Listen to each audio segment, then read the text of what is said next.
Chaque heure, chaque minute a compté aujourd'hui en Israël. Sur cette caricature, un duel entre Benyamin Netanyahou et le leader sioniste religieux Naftali Bennett. Pour former une coalition, les deux hommes n'avaient pas d'autre choix que de s'entendre avant 11h59. Faute de quoi, le président de l'État aurait été contraint de confier à un autre député la tâche difficile de composer un gouvernement. Depuis la défection surprise d'Avigdor Lieberman, qui siégera finalement dans l'opposition, la pression s'est accentuée. Le Likoud a jeté ses dernières forces dans les négociations avec les sionistes religieux. Des partenaires naturels de la droite, selon Benyamin Netanyahou, qui a pourtant tout fait pour limiter leur influence potentielle dans une future coalition.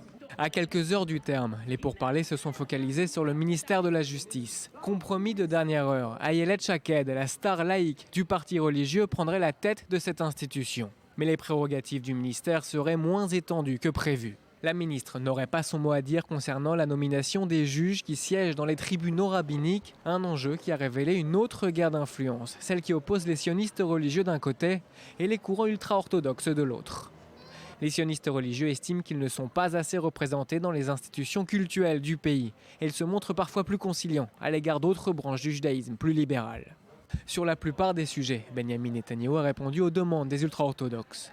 Les lois sur le service militaire obligatoire emblématique du précédent mandat seront révisées, tout comme le texte sur les conversions. Mais avec les sionistes religieux, les relations pourraient se montrer plus tendues.